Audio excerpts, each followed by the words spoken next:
ভোটের কালি শুকানোর আগেই শুরু হয়ে গিয়েছে গদি দখলের প্রতিযোগিতা। দেশের নবনির্বাচিত রাজনৈতিক সরকার ক্ষমতায় বসতে না বসতেই প্রশাসনের অলিতে গলিতে এখন কেবলই প্যাকিং আর আনপ্যাকিংয়ের শব্দ।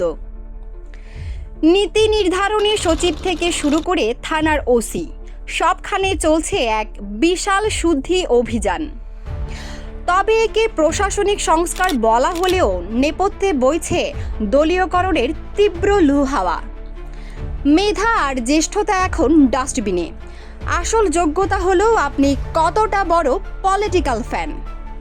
সচিবালয়ের করিডোরে এখন কান পাতলে শোনা যায় দক্ষ কর্মকর্তাদের দীর্ঘশ্বাস। অভিযোগ উঠছে, যারা গত কয়েক বছর নিরলস কাজ করেছেন তাদের গায়ে এখন ভিন্ন মতাদর্শী তকমা লাগিয়ে পাঠিয়ে দেওয়া হচ্ছে ওএসডির হিমাগারে। আর সেই শূন্যস্থান পূরণ করতে উড়ে আসছেন এমন সব দলীয় রত্ন যাদের প্রধান কাজ জনসেবা নয়, বরং উপরওয়ালার পা টিপে দেওয়া। অবস্থা এমন দাঁড়িয়েছে যে প্রশাসন এখন সরকারের সেবক নয়, বরং একদলীয় ক্যাডারে পরিণত হতে চলেছে। একেই কি তবে রাষ্ট্রবিজ্ঞানীরা নরম ফ্যাসিজম বলছেন? রাজনৈতিক বিশ্লেষকদের মতে, যখন একটি রাষ্ট্র তার আমলাতন্ত্রকে দলীয় শাখা প্রশাখায় রূপান্তর করে, তখন রাষ্ট্র আর দলের মধ্যে কোনো দেয়াল থাকে না। সোজা কথায় এটি স্বৈরতন্ত্রের হাতে খড়ি। তাদের ভাষায় চেকস অ্যান্ড ব্যালেন্সেস এখন ইতিহাসের পাতায়।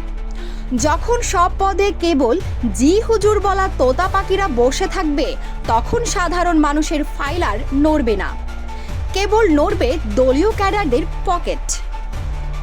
সাধারণ মানুষের প্রত্যাশা ছিল ভোটের পর অন্তত অফিসের বারান্দায় ঘুষ আর হয়রানি কমবে। তারা চেয়েছিলেন এমন এক প্রশাসন যেখানে ফাইল আটকাবে না কারো পলিটিক্যাল আইডেন্টিটি দেখে। কিন্তু বাস্তবে দেখা যাচ্ছে প্রশাসন এখন ব্যস্ত সরকারের রাজনৈতিক এজেন্ডা পালনে। ক্ষমতার ভারসাম্য নষ্ট হওয়ায় দুর্নীতি এখন আর ডাল ভাত নেই, রীতিমতো রাজভোগে পরিণত হওয়ার অপেক্ষায়। চেয়ার বদল হয়েছে ঠিকই, কিন্তু সাধারণ মানুষের ভাগ্যের চাকা কি আদৌ ঘুরবে, নাকি কেবল স্যার বলা মুখগুলোই বদলে যাবে? সেই উত্তর সময়ের হাতেই তোলা থাক।